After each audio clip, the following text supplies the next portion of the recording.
One, then you can start Gajanan, sir.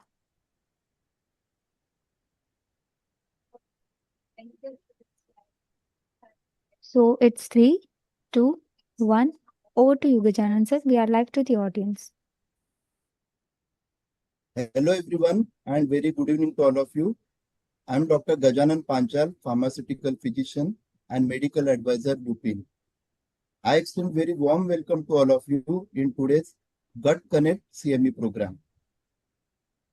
We are honored to have such an esteemed group of healthcare professionals who share commitment to advancing patient care through continuous learning and skill development. Coming to Gut Connect, this is the first interface webinar for physicians and specialists in gastroenterology dedicated to advancing knowledge and management of functional dyspepsia with special focus on postprandial distress syndrome. Gut Connect has been brought to you by Lupin Pharmaceuticals, which has strong presence in the field of gastroenterology over decades, and we pioneer in creating scientific programs and initiatives to disseminate knowledge across spectrum of GI diseases. And we are proud to announce our speakers and chairperson from renowned institute Gleneagles Hospitals, Parel, Mumbai. We are honored to have Dr. Prabha Sawant as the chairperson and speaker for today's event. Dr. Prabha Sawant is a distinguished medical gastroenterologist with over more than 4 decades of experience in the field of medicine and gastroenterology, including 38 years in teaching. She currently serves as professor and head of Department of Gastroenterology at Gleneagles Hospital, Mumbai, and has previously held the same position at Lokmanya Tilak Municipal Medical College, Sion for 21 years.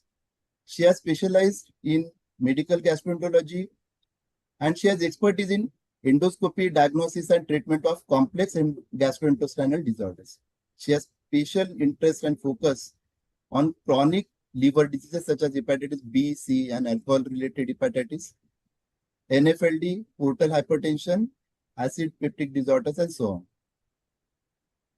Coming to her achievements and contributions, she has guided 38 DM gastroenterology students at Maharashtra University of Health Sciences, and she has published over 180 research papers in several national and international journals, edited 4 monographs, and presented more than 60 papers at national and international conferences.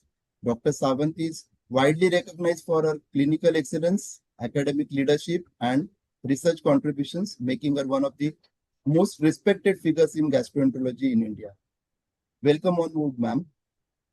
We are also delighted to have Dr. Shamsher Singh Chauhan as the speaker for our today's event.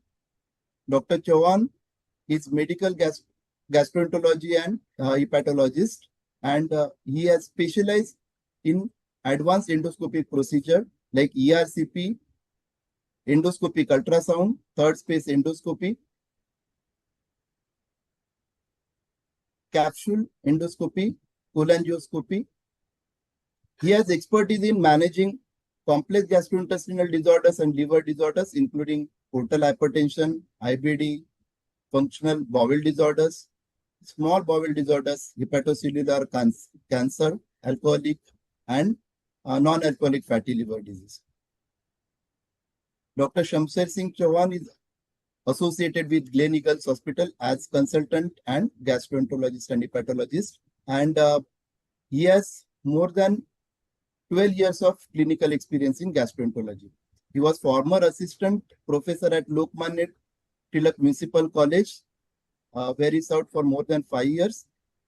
He has performed more than 10,000 endoscopic procedures. He has published more than 20 scientific articles in peer-reviewed journals. He has also contributed in terms of writing medical textbooks and chapters, such as in clinics in gastroenterology, CBS Publishers, GI Clinical Updates. He has been faculty in several international and national forums. He has received international exposure and certification, ensuring global standards of care. Dr. Chauhan is recognized for his precision in advanced endoscopy techniques patient-centric approach, and commitment to evidence-based medicine, making him a trusted name in digestive healthcare. So now I would like to hand over the session to Dr. Prabha Sawant. And before that, I would like to request the audience to post their queries in the chat box section.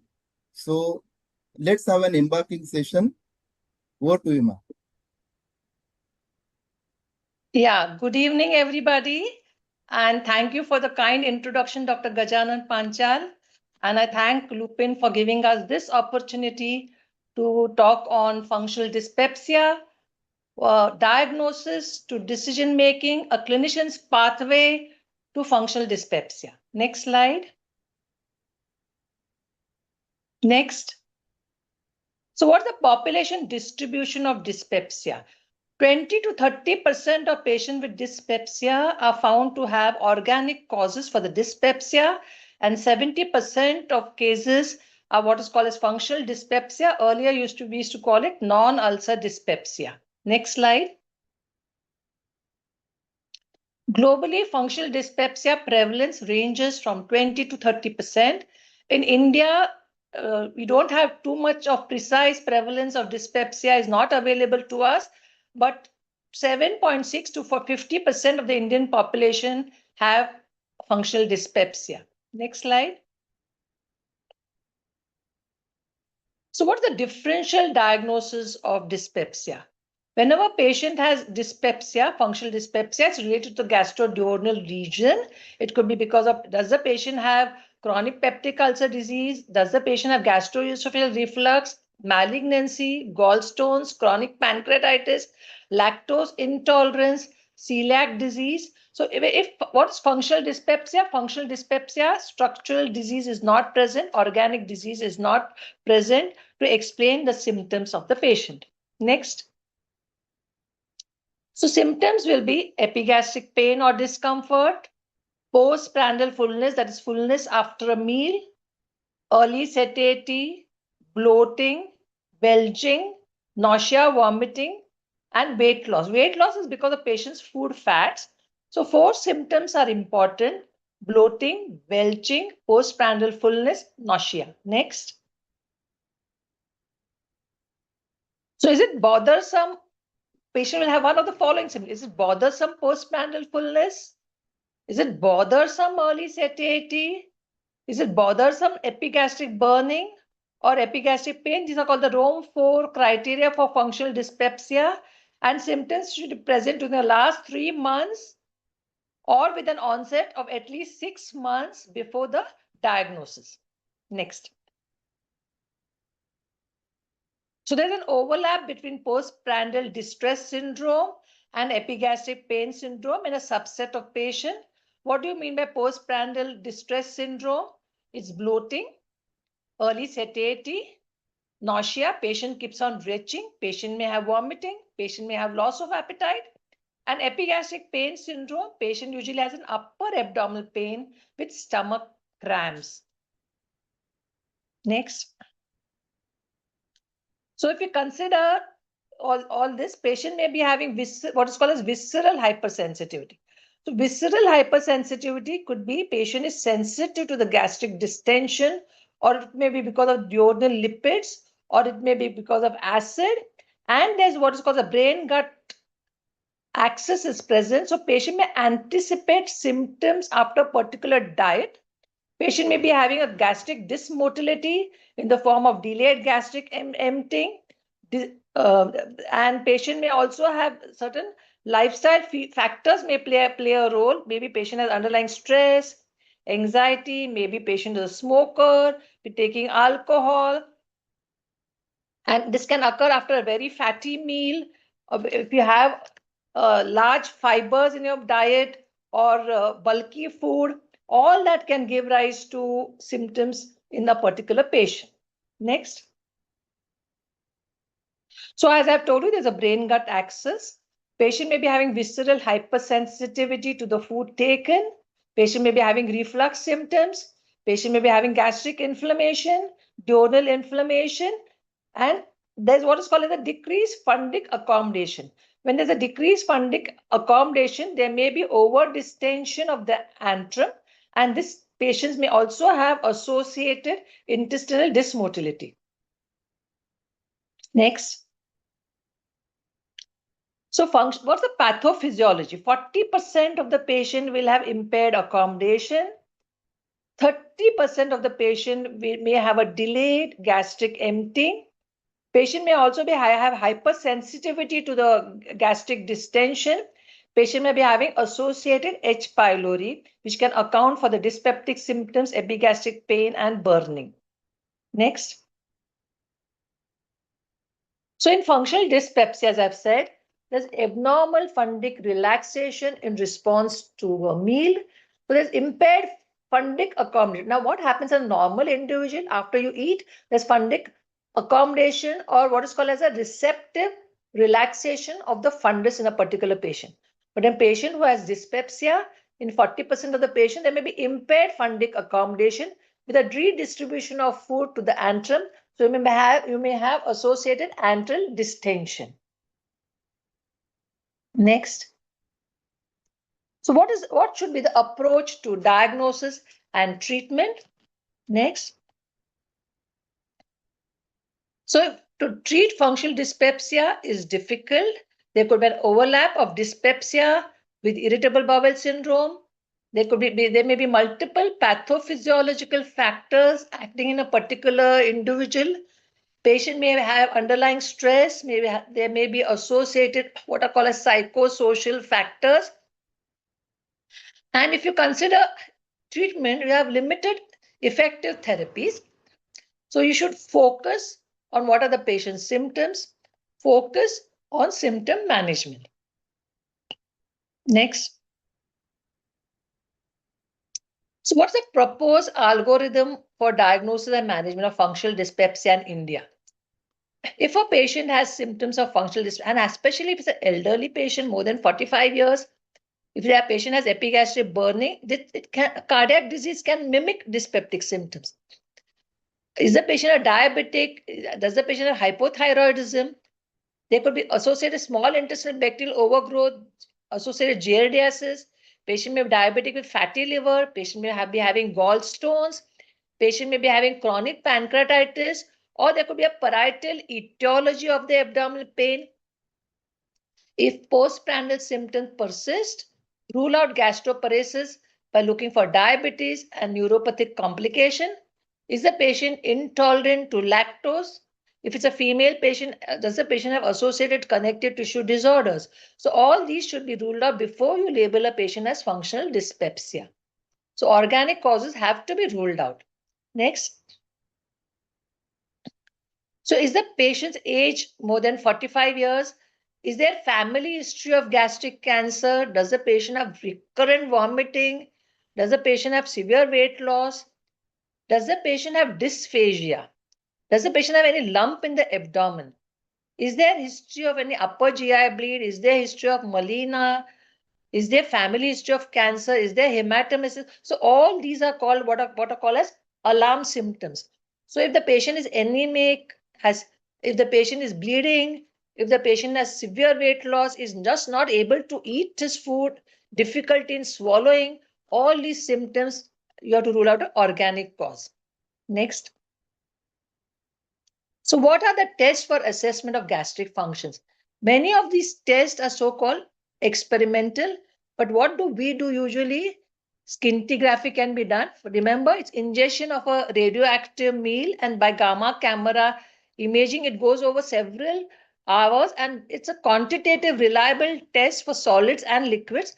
But the disadvantage is there's a radiation exposure to radiation. Ultrasound, you can look for food residue. Ultrasound is easily available. Then you have this test called as octanoic acid ingestion. And this test, the advantage of 13C octanoic acid breath test is this test has no radiation exposure. Then you have spirulina protein, which is given. It's a non-invasive test. Spirulina protein labeled with 13 carbon. And you look for 13 carbon dioxide in the breath test.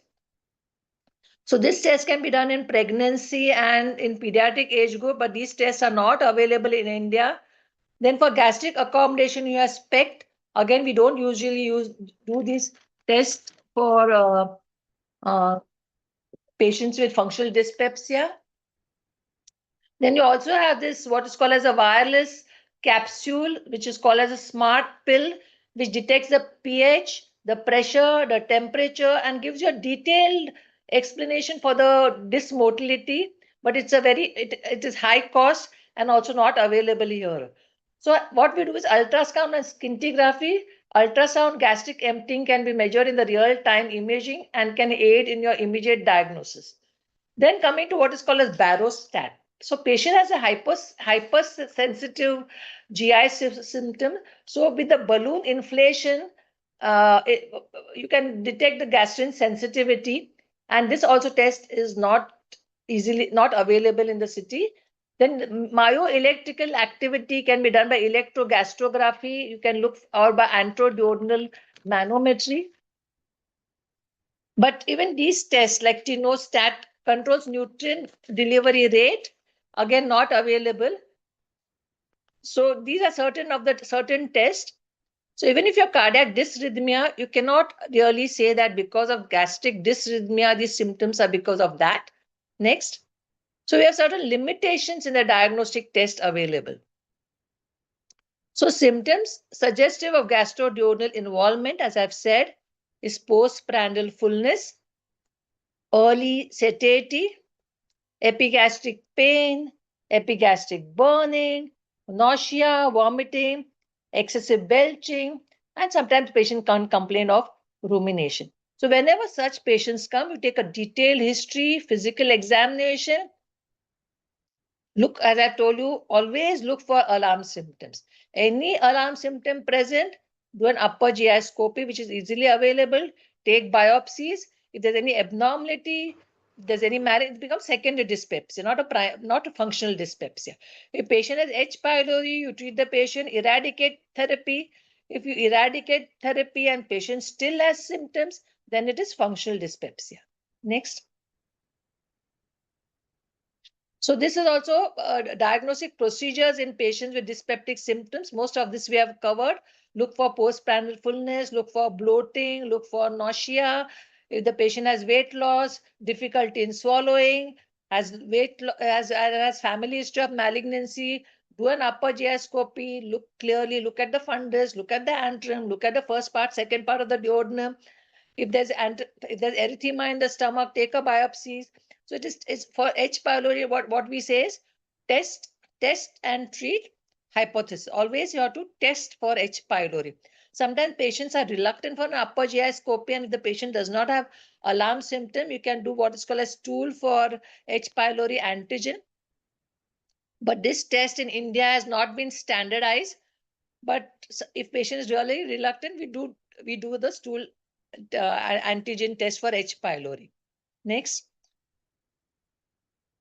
So this is the algorithm for diagnosis and management of functional dyspepsia, alarm symptoms, no alarm symptoms, upper GI scopy, H. pylori positive, H. pylori negative. It's H. pylori negative and patient has bloating, belching, most likely it is functional dyspepsia. If there's no weight loss, you can just treat the patient. If it's H. pylori, patient requires 2 antibiotics with a PPI. So if does the patient have epigastric pain syndrome, you give the patient PPI, no response to double dose PPI given for 2 weeks, then you can add a prokinetic drugs, you can add neuromodulator drugs. Postprandial distress syndrome, again, you can start a prokinetic drug. Second line, you can add a PPI or a neuromodulator drug. Next.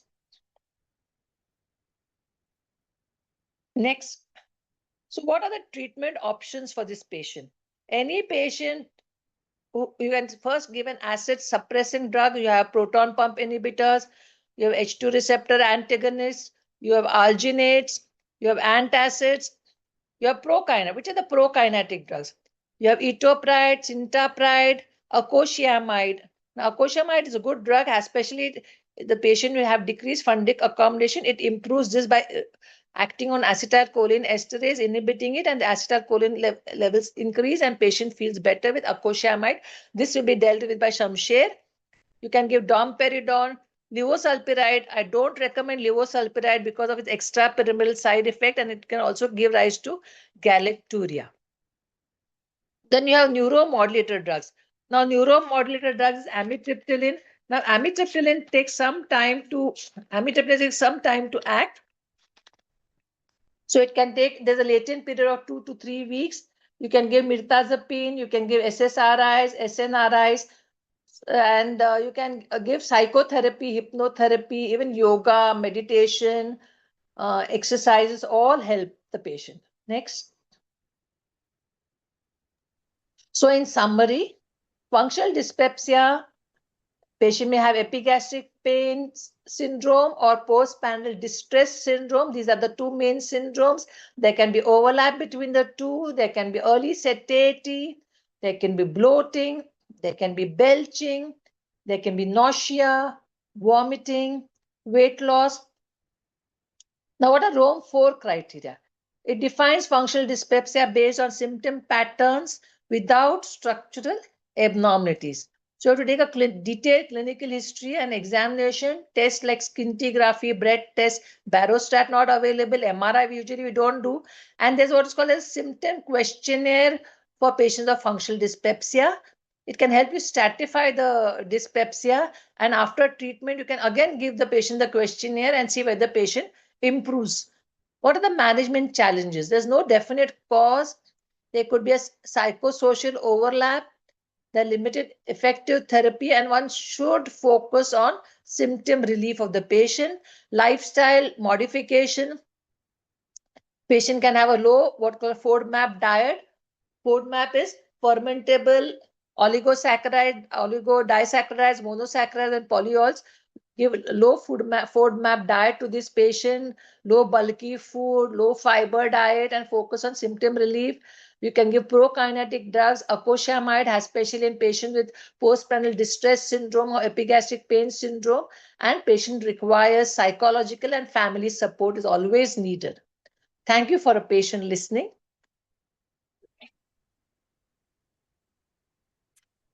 Thank you, Dr. Samant, ma'am, for wonderful, insightful presentation. Now, I would like to invite Dr. Shamsher Singh for the next talk on the management of functional dyspepsia and role of acoshamide.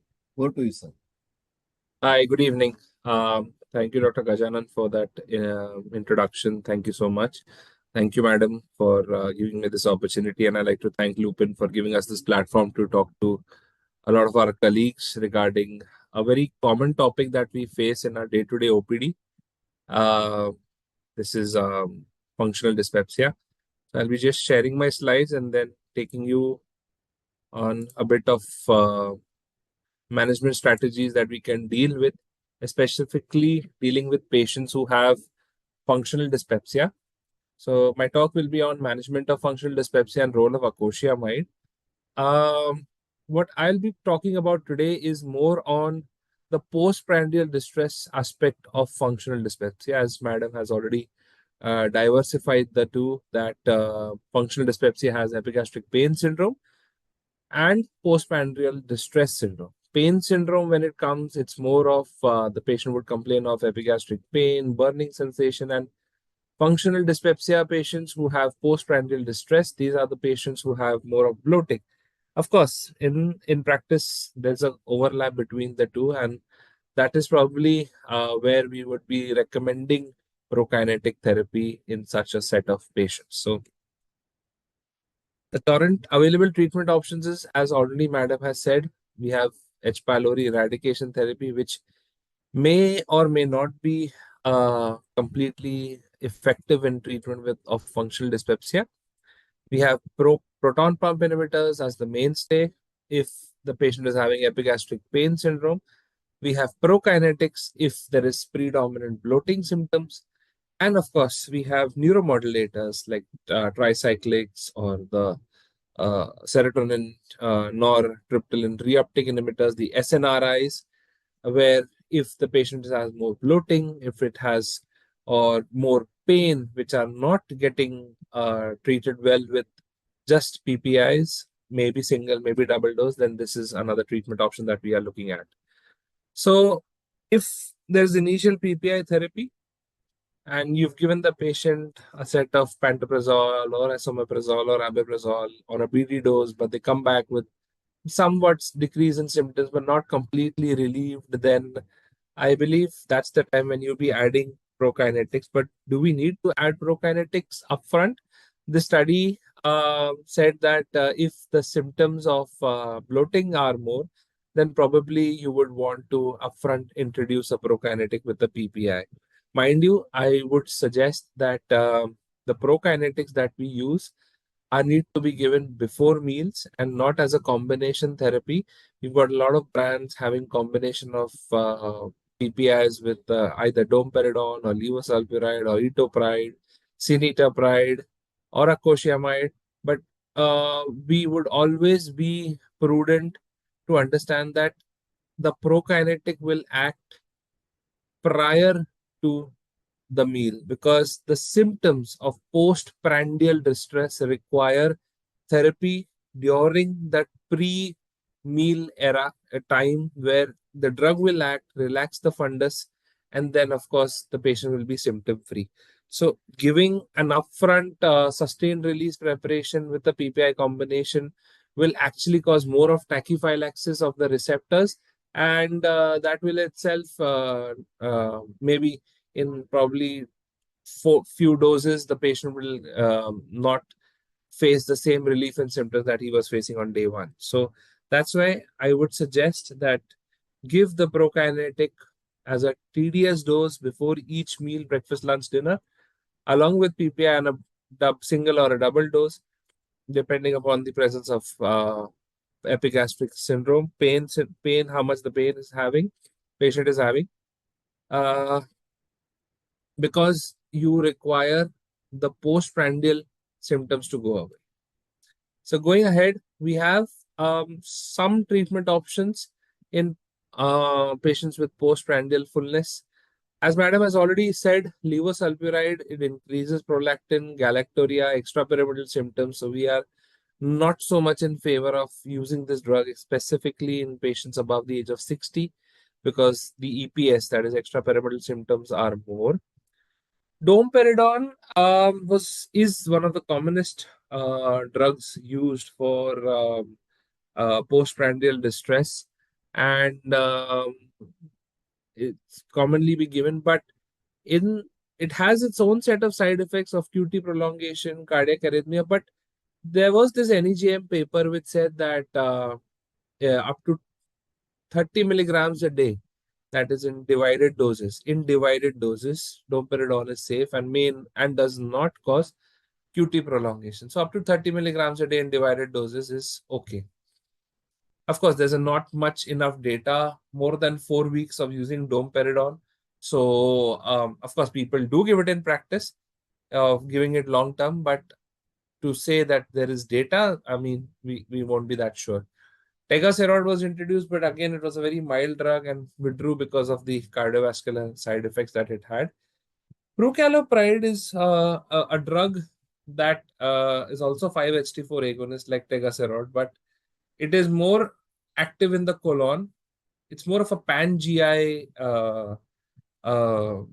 drug where it can activate from stomach to small bowel and large bowel, and helps more in patients with constipation with bloating. So people who have constipation predominant and then there's some bloating, prucalopride may be helpful there, but only if the patient is having bloating and constipation is not a component here, then this may not be so efficacious. So coming to the molecule of the day, we have acoshiamide to us. It's an old molecule. It's been there in the market for about maybe 9 to 10 years. So let's kind of review the data that we have regarding it and see how much of it can be helpful for us. So acoshiamide has been originally developed. It's a Japanese drug and it was approved. The original paper came in NEJM, and the first drug that it has been approved for functional dyspepsia, specifically for patients having postprandial fullness, bloating, and early satiation. Long-term studies have been completed. Long-term data is up to 1 year is available, and we'll be looking at that. And it has a slightly different mechanism of action. The other drugs like domperidone has dopamine receptor antagonism. Cinetapride has Serotonergic, on some receptors, it is agonist like 5-HT4. It has antagonism of 5-HT3 and domperidone 5-D2 receptors antagonism, or etopride again acting on dopamine receptors. But acoshamide does not act on either of these receptors. So there's no affinity for serotonergic or dopamine side effects, so no chance of causing QT prolongation or cardiac side effects. It has a safety profile similar to placebo, and thus safety concerns are somewhat better. If you look at the mechanism of action, it basically acts on the muscular part of the stomach, where it enhances the acetylcholine from the entering neurons. It causes, how it does it, due to the inhibition of the negative feedback from the presynaptic M1 and M2 receptors. And of course, it also inhibits the acetylcholine esterase due to inhibition of the synaptic ACHE, that is the acetylcholine esterase in the synaptic cleft. So more acetylcholine and for a longer period of time, thus resulting in enhanced gastric accommodation and enhanced gastric emptying. So I'm just going to give you a small demo that, suppose this is the stomach bag, okay? And in patients with bloating, the fundus, this is the fundus. In patients who don't have the symptom, when the food enters the stomach, it kind of enlarges. And that's how the food is accommodated in the fundus. And then the churning of the motion of the food starts. Now, patients with functional dyspepsia, this accommodation may be impaired. And this is what acoshamide does. It kind of relaxes the fundus, as you can see in the diagram here. As you can see in the diagram, it enhances fundic relaxation. And along with that, because there is acetylcholine, and acetylcholine is a neurotransmitter that helps in muscle action, it propels antral motility. It increases stomach motility. So the emptying is also improved, and the relaxation is also improved. So it acts dually on upper and lower part of the stomach. So the approved indication, of course, only in patients who have bloating, early satiety, and postprandial fullness. Or if there's a patient who has an overlap, you can ask the patient what bothers him more, and that's how you can use this drug in accordance with, along with the PPIs. The dose is 100 milligrams orally thrice a day, about 15 to 20 minutes before meals. Looking at the pharmacokinetics, it's a drug that is excreted mostly in the feces and very little in the urine, and has a very low potential for drug interaction. And when we look at this study, there was this 2-week gastric scintigraphy study, which showed effects in patients with functional dyspepsia. So if you see in this diagram, now here in this, the food is available in the stomach, and they have given acoshamide, and at the end of 2 hours, the food, this radio labeled food, has now exited the stomach. So it kind of, at the end of just 2 weeks, patient feel better, the bloating is much better, and things are much better, the symptom wise, for such patients. In functional dyspepsia, as I said, it may not be so efficacious in patients who have more of epigastric pain syndrome, but postprandial distress, it's a yes. And it reduces fullness, early satiety, and upper abdominal bloating. Now, most of the data that we have for prokinetics are usually up to 4 to 6 weeks. Beyond that, it's an off-label use according to the US FDA. So for acoshamide, this study was published some years ago, and they said that they used it for a year and looked at efficacy outcomes, safety outcomes in such patients. And they found out that the overall treatment efficacy was on the increase. It was not plateauing. Over a period of weeks, patients improved, symptoms lessened, their postprandial distress score changed from baseline. And if we can see in the later part of the diagram, that they show that within 1 week, the patient will experience postprandial fullness decreases. And in week 2, the early satiety, bloating kind of comes down. Of course, yet it takes some time for the receptors to act and by at least 2 months, all the symptoms should kind of go away. Quality of life improves with using of acoshamide in such set of patients, and work productivity and activity impairment score is also improving. So they concluded that about 80% of patients who used acoshamide for at least 50 or more weeks, there were no safety concerns, no deaths, no serious or severe adverse events. And this was one of the earlier trials to demonstrate that if acoshamide used for at least a year, things improved. There was one treatment-related adverse events, and which was nausea or distension or constipation, but then that was probably not related to the drug. Another study from Japan said that they again gave a similar sort of diagram, and they also said that the functional dyspepsia symptoms, the overall treatment efficacy also improved in such set of patients. So early treatment with acoshamide in improving the patient when he comes to you, when you start them on prokinetics, they will have a better improvement chances. Drug reactions were about 10% in their study, but they were all mild. One of them had an increased ALT, which may or may not be related to the drug. So another study from India, they looked at real-world efficacy and tolerability in this set of patients. And because RCTs are usually done in a controlled environment, so there's always a protocol that is followed, but it may or may not be true for all set of patients. So looking at real world data may also be another way to evaluate the efficacy of drugs. And what they looked at about 314 patients all across the country. And the symptoms that the patient experienced majority had postprandial fullness, bloating, earlier satiety, and of course, less of pain, epigastric burning, constipation, and diarrhea. The results showed that yes, the postprandial fullness and upper abdominal bloating and early satiety was significantly improved in patients who received acoshamide, and at least up to more than 75% of patients had an improvement in their symptoms.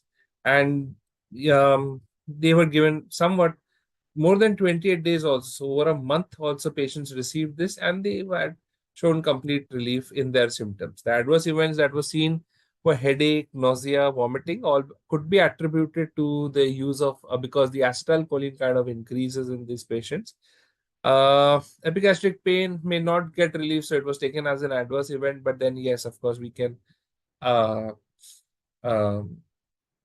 of course, we know that acoshamide may not be helpful in that set of patients. So they concluded that more than 75% of patients had relief in their symptoms. So that's a good number. You can say 3 out of 4 patients on acoshamide will improve. Other studies, they compared it to levosulpiride, and they said that the chances of symptom relief is better with acoshamide in nausea and bloating. And of course, levosulpiride, we as gastroenterologists do not advocate so commonly in patients of postprandial distress because of its side effect profile. Meta-analysis has also shown that yes, it is more efficacious to help in treating patients with postprandial distress. And they show, when compared to placebo, it has significant beneficial effects. Of adding on to PPI, they used esomeprazole, and they found out that the combination therapy, they had, again, more than 75% achievement in overall improvement of symptoms. The whole idea is that almost all the studies that we are looking at in this presentation show that at least more than 75% of patients improve with acoshamide. So 3 out of 4 patients improving of functional dyspepsia is a good number. This long-term study also showed that if they are adherent to acoshamide, then, if they stop, suppose they go away from therapy, they not use, many of the patients in our practice may be like that, and they would be not compliant to therapy, then the things of the symptoms of dyspepsia may recur. And if they continue to use it for a year, there is decreased recurrence. So who continue to use acosamide had low recurrence rate. So just to summarize, there are therapeutic options for postprandial distress part of functional dyspepsia. We have few drugs like etopride, cineterpride, and domperidone, and now we have acosamide. All these drugs are there which have proven efficacies in this condition. Acosamide was the world's first drug to approve in patients as per the Rome 3 criteria. It kind of a novel gastroprokinetic because it increases acetylcholine in the muscle, in the muscularis propria, so that gastric fundus is relaxed and the antral motility is increased. And now it is a lot of studies to say that it is in short term and long term safe and efficacious in patients with functional dyspepsia. Thank you so much.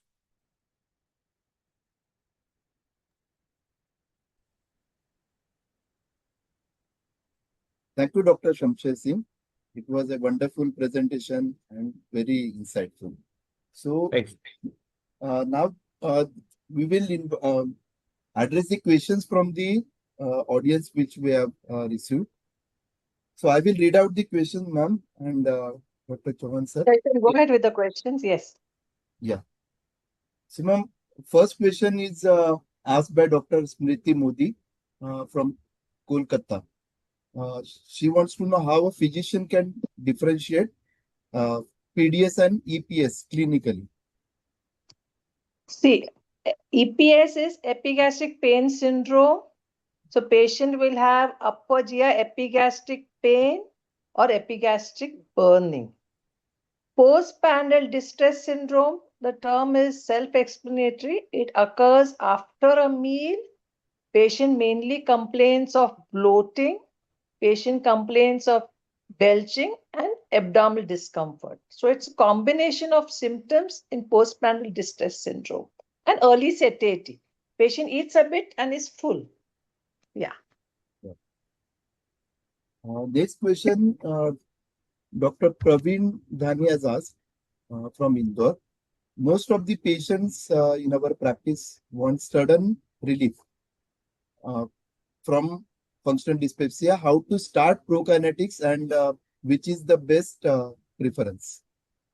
So, yes, Sorry. ma'am. You go ahead. Yeah. Okay.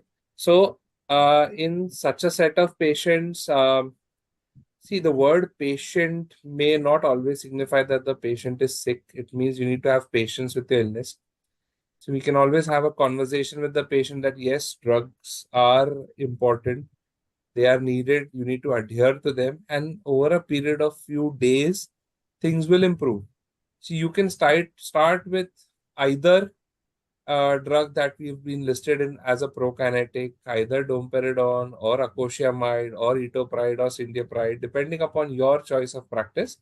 You can, if there is bloating, which is predominant, prokinetic can be upfront used. If there is more of pain, then only a double dose PPI may be helpful. And you can always probably at times, if the pain is predominant, you can add an oxytocin based syrup so that the pain kind of gets better and the patients have symptom relief. Now, I would like to add here because you have certain commercial kits which have domperidone and a PPI, and that domperidone and such kits are only in India. So we don't like to give these combinations because inadvertently, patient, if he takes it twice, that goes to 60 milligrams of domperidone and patient can have side effects. As Dr. Shamsher has earlier said, 30 milligram domperidone, there are no side effects. And if patient has bloating is a main symptom, acosamide is a good drug which can be given for postprandial distress syndrome. And mainly, diet has to be, what I would like to stress is one should have healthy dietary habits. If the patient has these symptoms, limit your fat content, limit your fiber, don't have too bulky a diet, limit your food intake, have small frequent meals. If patient is symptomatic, give low food because very often dyspepsia with irritable bowel syndrome, you have a combination of symptoms. So you have to give low FODMAP diet. Thanks, ma'am. Thanks, Dr. Chauhan sir also. Ma'am, the next question is how should be escalation and de-escalation of prokinetic and PPI if both have been started? As I told you, we always give drugs separately. Initially, if a patient has epigastric pain and burning, then you give twice a dose, twice a day PPI. And if the patient has a lot of bloating, then obviously you have to add a prokinetic drug. If bloating is the main symptom, add a prokinetic drug and then a PPI. So you give, so PPI is also, I will say, is the most abused drug. PPIs, you should limit it to 4 weeks, 6 weeks, maximum 8 weeks. And then what we say is treatment on demand. Treatment of demand is you can give a PPI for 8 days, then you stop the PPI. Long-term PPI, we know what the side effects of long-term PPI. It can give rise to C. difficile diarrhea. It can make a patient susceptible to GI infections. It can cause interstitial nephritis. So PPI give for 6 weeks, 8 weeks max.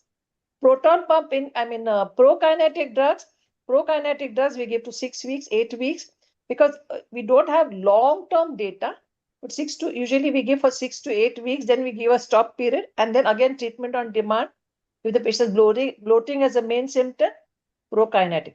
If the patient's symptoms are persistent, patient is more than 45 years, at least it warrants an upper GI scopy and an ultrasound.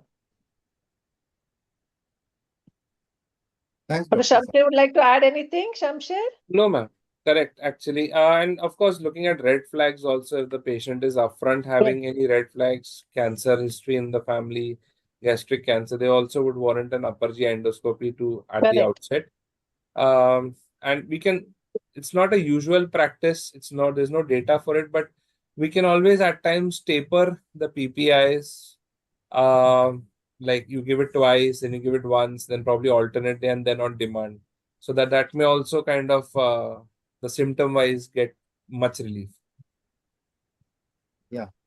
Thanks, Dr. Chauhan. So as ma'am and Dr. Chauhan said, it's a nationwide CME program. It's been broadcasted everywhere. So we have received quite a lot questions from the audience. So I'm selecting them. And also I will ask the audience to please share your questions from your clinical practice that you face as the challenges.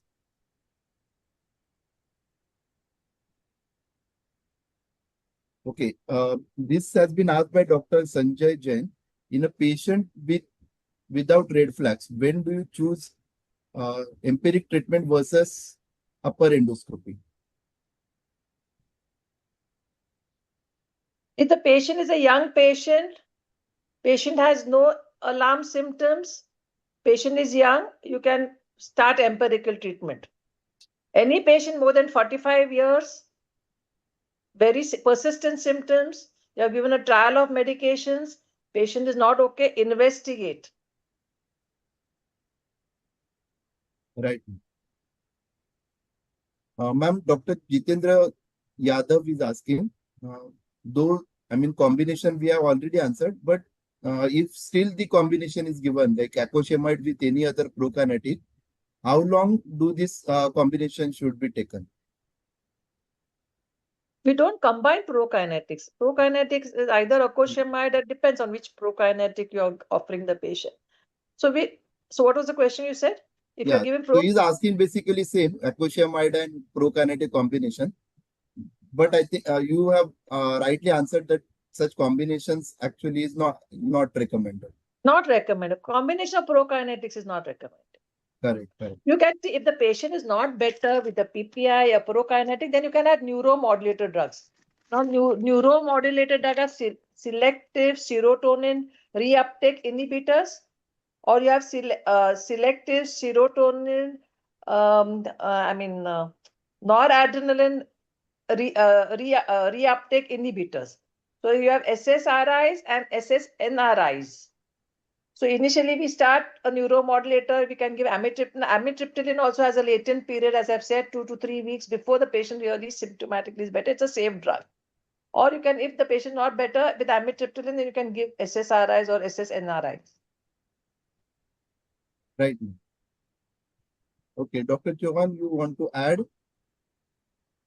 So, as Madam has already said that we can always wait for about 4 weeks before going up. The side effect, we would always combine, we would always look at the patient at the outset. If the patient is more anxious on presentation, a small SSRI may be helpful at the outset, explaining that nowadays people chat GPT. Google has been long gone. They chat GPT and they come to you, and then they'll know that you're probably treating them for depression, but you are probably giving them a drug that is for neuromodulation. Now, as I always tell to the patients, that these drugs that we give, like amitriptyline or SSRIs, they are at a dose which may not affect or treat depression, but they will always help in neuromodulation of the neurons in the stomach. So as neuromodulation helps, the pain gets better. So if the patient is upfront having symptoms of anxiety, they're more anxious than their GI symptoms, upfront may be helpful. Otherwise, yes, a trial on the trot will be beneficial. Would you Thank like you, to tell Dr. them the Chauhan. side effects of SSRIs and SSNRIs, Sure. Shamsher? Yes, ma'am. So, whenever you start a neuromodulatory drug, there are few things that we are looking at. Of course, there is sedation, there is somewhat nausea. SSRIs can cause diarrhea, and TCAs, that is amitriptyline, and sometimes even SNRIs, they can cause bad constipation. In elderly, because of the anticholinergic side effects of TCAs, they can cause, especially in elderly males with prostate problems, they can cause urinary retention. You need to ask for glaucoma if you're starting with TCA, so that the intraocular pressure does not rise with TCA. So all of this done. Another important side effect that you need to tell these patients is probably they can have a low libido. Males can have low erectile dysfunction, and this is reversible. But then it adds to the anxiety of the patient if it happens. So you got to tell them upfront that we're going to start you on this. There is some chance that this can occur. If it occurs, please notify us so then we can change our therapy. But don't get disheartened because it's a reversible thing.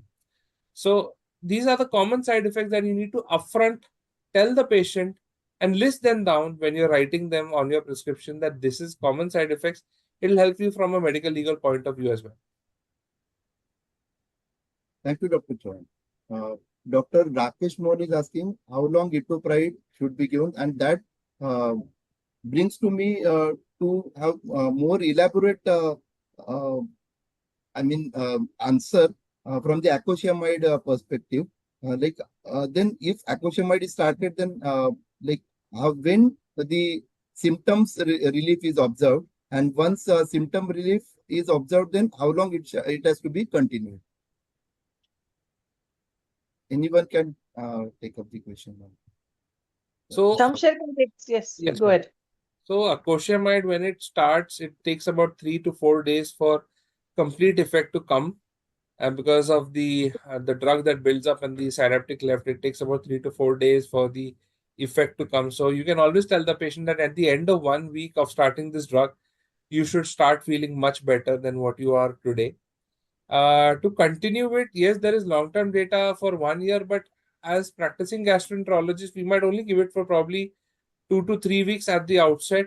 See how the response is. If the patient is symptom-free, maybe extend it for 2 to 3 weeks more, and then slowly stop it or withdraw it and then give it on demand. Again, if the symptoms recur, you can give it for 2 to 3 weeks and things like that.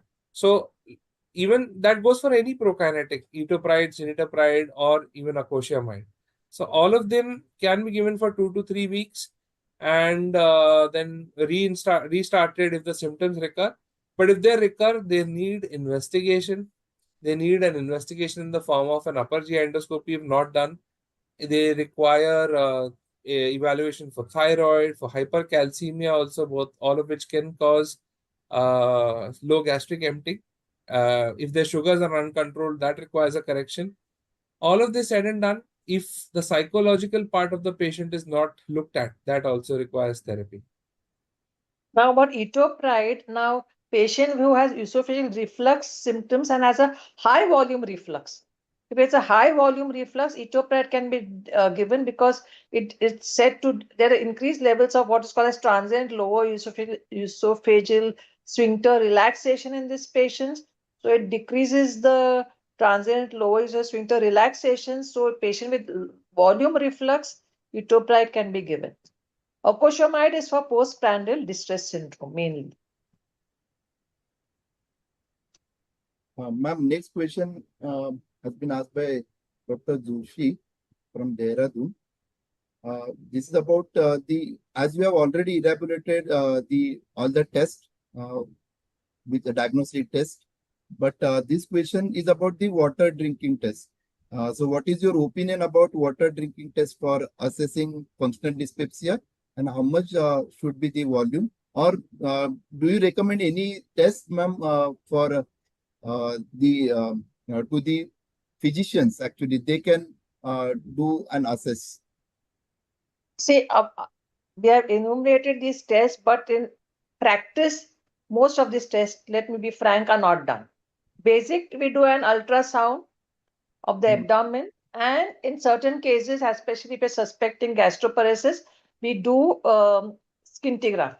Because scintigraphy is reliable both for solid liquids, but there's some degree of radiation exposure, and you use a gamma camera for imaging.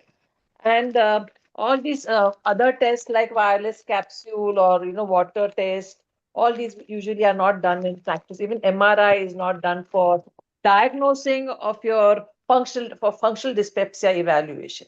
And if the patient has persistent symptoms, you are given trial of medication for 4 weeks, please upper GI scopy is the minimum one has to do, sonography and upper GI, and if required, biopsies.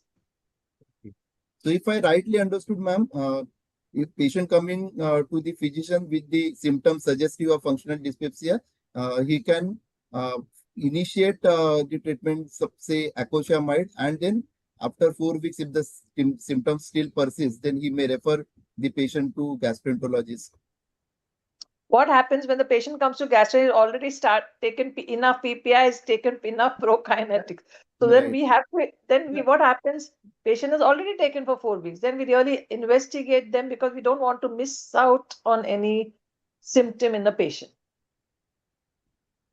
Right. So Dr. Chauhan, what would you like to suggest physicians if the patient coming first time to them with suggestive symptoms of functional dyspepsia? So of course the patient, if they are coming to them for the first time, we will always look at the age criteria, as madam has said, 45 and above. You will always investigate, look at the hemoglobin, look at thyroid, calcium, sugars. These are bare minimum blood tests that you can do.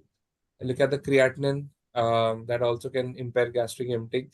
If these things are normal and there are no red flags, you can probably directly start them on therapy on day one. So your prescription on day one will include these blood tests and a set of prokinetics with PPI, depending upon what symptom is more common. If it's more of bloating, you can add prokinetic with PPI. If it's more of for pain, only PPI with probably oxytocin based syrups. If they don't respond in 2 to 3 weeks, then of course they will need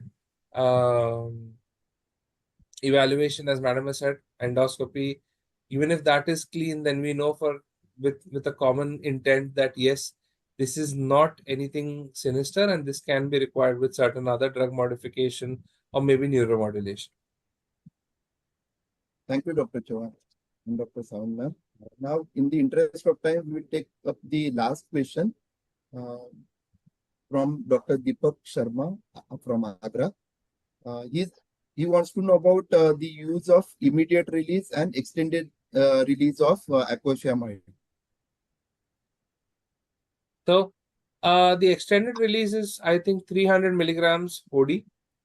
As I said, none of the drugs or prokinetics should be given as an extended release formulation because you want the drug to be in the synaptic cleft or along the receptors just before the meal so that the gastric accommodation gets better. If it's continuously there, the receptors will develop tachyphylaxis, and what effect it shows on probably a day or two, then it might not show on the subsequent few days, and patient will have a loss of response to the drug. It's not the problem of the drug, it's probably a problem of the physiology behind treating such a disease. So it will always be immediate release 15 to 20 minutes before meals along with the PPI. And I think that's how you would always look at treating. Of course, it increases the pill burden, but trust me, as gastroenterologists, patients are compliant, specifically patients with functional dyspepsia. They would always be compliant to therapy. The first thing that comes to mind is, yeah, okay, there's a combination. One pill a day, the patient will always take, maintain compliance. But it may not in the long run have much benefit. And when I say long run, could be just within a week also. But patients of functional dyspepsia are very compliant. We've seen that in our practice. They are compliant to therapy, and because they are suffering, so they know after eating they will always get this bloating. So they know to have to take this drug just before meals. So that is what I think I would say, that any prokinetic acosamide also before meals only, not as an extended release tablet. Thanks, Dr. Chauhan. So any concluding remarks from both of you? Yes, ma'am. Yeah, so I think we have elaborated and we have gone through the pharmacokinetic pharmacology of drugs which are used in functional dyspepsia. So functional dyspepsia is quite common in our day-to-day practice. Functional dyspepsia, very often we say with overlap of irritable bowel syndrome. So rule out diabetes, rule out hypothyroidism, do a basic ultrasound, rule out chronic pancreatitis, see whether the patient is lactose intolerant, and then you can give the patient, is it epigastric pain syndrome, distress syndrome, or is it a postprandial distress syndrome or epigastric pain syndrome? Give the drugs accordingly, whichever we have discussed. Thank you for a patient listening. Thanks, ma'am. Thank Yeah. you. So, ma'am and Dr. Chauhan, I'm very delighted to inform you that more than 700 doctors have joined us. Great. Oh my. Excellent. Thank Excellent. you. So, So as we it was an conclude, overwhelming response, huh? yes, overwhelming, ma'am. So as Yeah, we yeah. conclude, ma'am, this enlightening scientific meeting, I would like to take the moment to express our heartfelt gratitude to everyone for making the CME successful. Finally, and firstly, I would like to thank our chairperson and speaker, Dr. Prabha Sawant and Dr. Shamsher Singh Chauhan for the wonderful presentations and for sharing expertise and insights with us. Your presentation has undoubtedly enhanced our understanding of early diagnosis of functional dyspepsia, PDS, and the management part of it. Also, I thank all the attendees for participation and engagement to make this CME truly enriching experience. So we hope this will definitely add to your practice and have a lasting impact on your clinical practice. So thank you once again to everyone, and we hope to reconvene soon, continuing our pursuit of scientific excellence and enhancement. Thank you. Thank you, Dr. Thank you. Ma'am. Thank you, sir. Thank you, ma'am. Thank you. Thank Thank you. you, Thank doctors, you. Bye, everyone. for making this session such a wonderful session and with such an immense support from our doctors who have attended this webinar. Thank you. Thank you, and see you, ma'am. Thank Thank you. Bye. Bye. Good Thanks. night. Good night, ma'am. Bye. Bye. Good night. Good Thank night. Thank you so much, everyone, for giving your valuable time. So from here, I'm ending this session. Thank you. Yes. Yeah, please. Yeah. Thank you.